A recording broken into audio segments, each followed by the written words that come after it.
Okay, so we're actually gonna start with the Knicks, y'all. The Knicks are 25-18, and recent losses include the Mavs, Kings, Suns, and Warriors, and they had their ninth loss in 11 games. So Jalen Brunson actually called for a players-only meeting. So Maurice, gonna let you go first. What do you think can get accomplished in a players-only meeting that isn't accomplished in regular meetings? And then how do you feel about hearing that from them? Sounds good or sounds like it's a problem? Well, it's two things. The first thing, when people do players only meetings, it's like a cry for help in some regard. And what you're really doing is you're trying to get people to get their focus back. And I was asking myself, did the Knicks lose focus when when they won the in-season tournament, right? Kind of to the fact that did you have so much success doing something that you've lost focus in some regard, feel like you made it. You know what I'm saying? But I never know what guys plan to get accomplished in players only meetings that they're not talking about when you do your regular meetings with the coaches, because the coaches are pretty much saying like what it is that you have to do to go out here, compete, win, and put yourself in a position to win a championship. And so I'm not sure what they'll hear from their leaders that makes it a thing. Oftentimes, I'm not even sure how this even gets out to the media. For the media to say, hey, the players who are supposed to be like this close to the group had some special meeting. And so I'm not sure, be it in football, basketball, ever in life, what guys get accomplished from it. Hopefully they turn it around and they don't become the butt of the joke to say they started off fast and ended the way that they're doing now. But like I don't know what they were looking to get accomplished. It's the Knicks. yo, yo, man. Yo, man. I don't know why we do this. I ain't gonna say it's as bad as the Cowboys, but it's almost as bad as the Cowboys. See, at least I give the Cowboys a little more credit because at least they won a championship in 1990s, Knicks 1972. This how bad the Knicks is, right? They win the in-season tournament. They win the cup. And the whole shit go down the drain because a nigga stuck his thumb in the nigga ass. They wasn't even, nobody even gave a fuck after that. The whole topic wasn't even the Knicks winning the chip. It was more about the nigga Josh Hart thumbing the nigga Jalen Brunson. That was the whole focus after the champion. This is the shit that happens. This is the shit that happens. Now, the whole focus is not winning the cup. The focus is, yo, what type of games they've been playing in Villanova. How long he been figuring in this nigga in the ass? Or this is the topic. I'm not shocked by none of this. See, the reason they're having a players only meeting, and I don't know what that's supposed to accomplish either, Mo. But this is the thing. At least far as the East Coast is concerned, they were supposed to come in and at least and be in the NBA Finals this year, at minimum. You have no Tyrese Halliburton. You have no Jason Tatum. Cleveland might be smoking mirrors. Orlando's a year or two or three away. We're not counting Atlanta. We're not thinking about the Nets. This was the next year to go to the chip, and I'm not saying it's too late. But at the end of the day, coming into the season, we thought that they would be looking like OKC's looking in the West, or how Detroit Pistons are looking in the East. You know what I'm saying? But I don't know what a player only means going to accomplish either. But I'm not shocked at none of this. This is the New York Knicks. And maybe you're right, Mo. Maybe winning that made them feel like, yeah, we got this. But my point to that is that I like the attitude. I don't know whose decision it was. Maybe Worldwide West, GM, our owner, players, or whatever. They didn't want to hang the banner up because they was like, we want the real thing. I was like, yeah, I like that. Yeah, because, even though the Lakers and I believe the Bucks won last year, they hung their banner up. It's like, nah, we want a real banner up. And I was like, I like that, but it's been downhill, like Mo pointed out, ever since then. But nothing shocks me. My personal opinion is they're going to get rid of Karl Anthony Towns before the trade deadline, and they're going to try and get the Greek Freak. The Greek Freak wants out of Milwaukee, and he's looking at houses in the off-season in Long Island in New York, and he's talking about playing in the major city when he's in the off-season. He's throwing thumbs down, booing the crowd in Milwaukee. I think that's what can revitalize and save the next season. Some type of way to get the Greek Freak over there. And you got about 3 weeks to do it because the trade deadline's in 3 weeks. Besides that, look like I like Detroit. I like Detroit. Let me ask you, was that going? No, you can go ahead, Mark. Who do you think that yeah, who do you think they would give up to get Giannis? Or who do you think they would have to give up? I was asking myself this. You gotta listen, man. That's the next thing. You gotta think about this if you're Milwaukee as an organization, right? Milwaukee tried to do everything under the sun they can. It's just not working out. They got rid of the coach when he didn't like the coach. They tried to go get Damian Lillard. That just didn't work out. They said, okay, we won't sign one of your brothers. We'll sign two of your brothers. Shout out to my nigga Thanasis. You know that's my nigga too. You know what I'm saying? But, we got your family over here on a visa. It's nothing short of what Milwaukee is trying to do as an organization. It's just not working out. But back to the original question, which you're asking me, it's going to be hard to get somebody to fill seats. I like Karl Anthony Towns and whoever else the Knicks may give up to him because they're not going to give up Jalen Brunson. That's just out. No. But you have to get somebody who's going to put asses in seats. Greek Freak is a legitimate superstar, not just an American superstar, a worldwide superstar. So you have to get somebody who's going to put asses in seats. He's exciting. He's I'm not saying he's flashy, he's big, pause, he's strong. You get to the basket, he's animated. It's going to be very hard to replace that. Me personally, if I'm Milwaukee, I don't know if Knicks have anybody I would give up for that. But him sharing how unhappy he is with with Milwaukee, maybe they'll try and do something. Maybe it won't even be the Knicks, but you got to get somebody that's going to sell tickets, man. And that's what it boils down to. So, Cam, let me ask you this before we move on, just because I feel like I got to. So, hypothetically speaking, if all goes as planned and they do, make a trade that makes sense and they get Giannis, is this the next year? It should be. Okay. Like I said, we thought this before the season started. You think about, I don't know a better point guard. Maybe you could argue Donovan Mitchell, but he could play the one or the two. But I'm talking about a point guard. This, from last season to this season, even though they're not looking good in the last however many games, but Jalen Brunson is a legit superstar as well. Him and Giannis, with the role players they got, Mikal Bridges, Josh Hart, like I said, I don't know if some of them will be included in the package if they do a deal. With those roles, they have some really decent role players, and you got two, not just all-stars, superstars on your team. With Tyrese Halliburton going, you got to think about this. Even if Tyrese Halliburton was back, Miles Turner's not there. They tore apart Boston. Even when Jason Tatum got hurt last year, the Knicks were up in that series. When Jason Tatum got hurt, they got rid of Porzingis. Giannis and Jalen Brunson, with some decent role players, should at least get them to the championship. Okay. Now, I'm not saying win it, but get them there. Makes that very clear. Not saying win it, but they should get there. So we'll see what happens, y'all. Speaking from people who have seized huge moments in their careers at different points, which all of you guys have done, what is it mentally that separates those that are special from those who freeze up when large opportunities arrive in sports, which we literally saw happen in college football, not going to lie, and music? Maurice. Well, for me, I think it's like this hidden ingredient that you can only access when you're sacrificing along your journey. And I hope I can explain this the correct way. But I think like as you're trying to become who you're supposed to become, and there's different points of the things that you're sacrificing, be it time, be it things that you want to do in your free time, be it relationships. I think there's like a different life force that you get, that you have access to, that you can tap into when it's time for you to pursue your goal, your vision, or your dream. And oftentimes, I think when people on a journey and they have different opportunities come up, I be thinking in my head, like, the reason I fight for stuff is because I'll sacrifice a lot and I'm able to go ahead and move forward.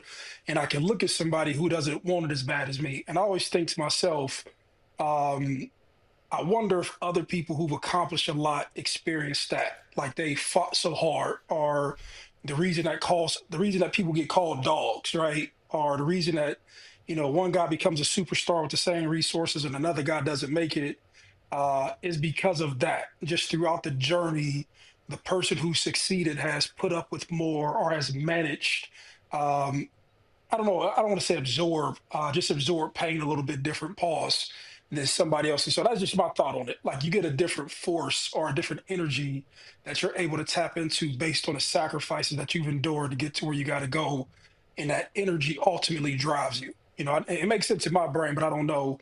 That was my answer to the question. And ask it one more time, Seth, so I just answer it correctly. Yeah. So, what is it mentally that separates those that are special from those who freeze up when big opportunities really arrive and come like straight to them? See, that's another question that I don't think it's one answer to, right? You got people who work their ass off and put time in and put energy in, and let's just use sports first. I'm talking about. They put time, they put energy. They will get there before everybody gets to the gym or the field. They leave everybody after everybody leaves the gym or the field, but they might not have, and they're super good, really, really good. This happened to me in basketball. I'm talking about. Of course, I started playing basketball. I'm talking about 9, 10 years old. I was playing with one of the best organizations, killing practice, be there late, stay after 9, 10 years old. But when I played my first game, not even my first game, my first 4 or 5 games, I froze up. And I know we're talking about a 10-year-old, but there's other 10-year-olds that were good. And I froze up. I would have a layup by myself and miss the layup. I was sitting there, I couldn't score no points. And it was to the point where the coach just was honest with me. He's like, man, this may be your last tournament. Like, you're a practice player. He may keep you to practice with niggas to be ready for the games. And it was like something mentally just wasn't clicking for me. Then one game, I just had a breakout game and kind of never looked back. Some people are scared of the moment. It's different stages and it's different lights. They say Peyton Manning is the best regular season quarterback ever. How Peyton Manning supposed to look at that? Like, do you want to be considered the best regular season quarterback ever, or do you want to be considered one of the best quarterback ever, which I think he is, but they're saying that to say that you really haven't achieved in the playoffs. Now, we got one Super Bowl that Peyton Manning was at the helm for when he played with the Colts. Now, let's be serious. When he played with the Broncos, the defense won him that championship. He was just there to hike the motherfucking ball. He couldn't really do too much, you know what I'm saying? It's just a fact, man. You know what I mean? But moments, people are not ready for big moments. Floyd Mayweather says this all the time. The lights are different, man. When you're sitting in there on pay-per-view, it's not the same lights, even though it's the same lights probably, because let's say you're just fighting in T-Mobile Arena. It's the same lights. But Floyd uses the analogy, when them lights hit, it's different because it's the same lights, but it's a different moment. If some people aren't ready for that moment, we've been talking about this, and I've seen other shows talking about it too. Even Nick didn't even want to pay the nigga. Nick, C.J. Stroud, what'd he do? He's 24 years old, Nick ready to kick the nigga to the curb. He don't want to pay him the money. I said, Nick don't want to get a nigga the money. And I'm saying he has time. I don't know how much time he has, but it looked like in big moments he can't perform. And that's a problem. You know what I'm saying? Like Josh Allen, we can't really say Josh Allen ain't performed in big moments. Sometimes, besides to me this past weekend, we can blame it on Josh Allen. The other playoff games, he was there. He was ready to go. It's not his fault that Patrick Mahomes has Tyreek Hill with 13 seconds to go that's running 98 miles per hour to get them in field goal range to go in overtime, and Josh Allen doesn't get to play a minute in overtime. It's different scenarios, so you can't have one answer. Then you also have to have the it factor. Some people have the it factor, and we talk about this with music, right? I'm going to jump over to music when it comes to the it factor. Of course, you practice your craft. Some people are naturally gifted, can go up to a piano and learn how to play it, can rap, can sing, etc. But you may not be it. A lot of people I know, or not just know, see, they be spitting. They be like, that's that real shit, killer. I'm telling you, that's that real shit. And I'm like, yeah, let's say they live in Brooklyn. Yeah, for Brooklyn. Is that going to translate to Boise, Idaho? Is that going to translate to Omaha, Nebraska? Because you like, they the realest, but they got one of you out there. It's a crazy nigga just like you in Seattle, Washington, nigga. They got their own rapper that's crazy like you. Is the music going to translate? Because niggas be feeling they spit the realest shit that they be like, niggas got, yo, it's one of you crazy niggas, if not 8, 9, 10 niggas, every motherfucking county in America. So you have to do something to stand outside the box and have the it factor when it comes to being a star. Everybody don't have the it factor. You can be talented. You can be talented, but you don't have that it factor. You just may not have it. Let's think about Biggie Smalls, right? Real quick, let's think about Biggie Smalls. Just the last thing I'll say on it. Biggie Smalls, and no disrespect, his own bars, right? He said, this is Biggie Small bars, not what I'm talking about, Biggie Smalls. The nigga said, heartthrob never, I'm black and ugly as ever. However, I stay Coochie down to the socks, rings and watch filled with rocks. So Biggie's telling you himself, oh, I ain't one of them pretty niggas, but the bitch is gonna fuck with me. I know how to put it together, nigga. I got it.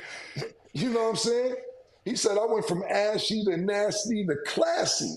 He talking about himself. Because he had that confidence, he had that it factor. Everybody don't have that. What you gonna ask me, Mo? No, but that's what I'm asking. Like, so I lost my point because I got into the story that you were talking about. But sorry about that. Of course, no. So when you performing, right? When you performing, you have different opportunities. Is your approach to both things the same? Like, yo, this is a major show and a major moment in my approach for me to be a star or to tap into my it factor, is that different versus something that's like a normal show that doesn't that didn't require to be a headliner? You know what I'm saying? Like, I just think like it's this different life force that a person ends up getting blessed with that brings out the it factor. You know what I'm saying? Like, I don't know how to, I don't know how to explain it, but I just think that people draw from a different sense of energy. Even when you was talking about, my failures, or I couldn't seize the moment at 10 years old when I was on the court. If you ask me and you put a polygraph on me, I would say that attributed to you being a star elsewhere, right? Where you keep on working through that moment, or you keep on working through the failure, or even when a coach says something to you and he like, yo, I don't think this is it for you, then you have your breakout moment. If you ask Right. me, that's the thing that ends up making who we see today. And then as you were Right. talking, I'm saying to myself, you know what I'm saying? I was trying to hone in on the thought, but I couldn't land it. But Yeah. hearing you talk, I So, had like just different things that came up in my mind. yeah, it's like, man, it's no one is. Let's use, all right, this is a great example, right? This is a great example. And let's try to nobody. Last, was the day before yesterday, we got the college championship, right? You got Mendoza against Beck. This both y'all time to shine. Who's it gonna be? You got the Heisman Trophy against the home team nigga at the crib, playing at home. Left came to Miami. Nigga, who's gonna capture this moment? Mendoza go 4 and 5. Nigga, move. Pinball machine. Boom. Throw across. Touchdown. Yeah. Nigga, Carson Beck, it's on you. You got time. You ain't got timeouts. You got time, though.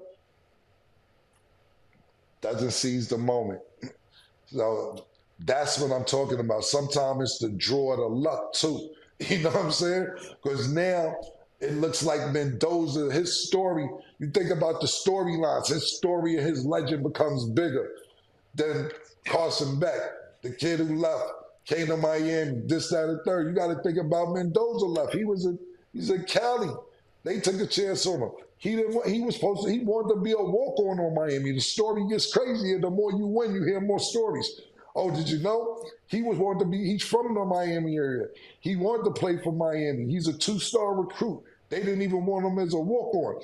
How does this end up in Miami, the championship, the team that he wanted to play for, that wouldn't let him walk on in his hometown, to seize a moment like that when Carson Beck could have had the moment and said, yeah, I'm the hometown hero that's going to make, not literally come drawing up there, but saying, yeah, Miami, I brought us back. We didn't win the championship.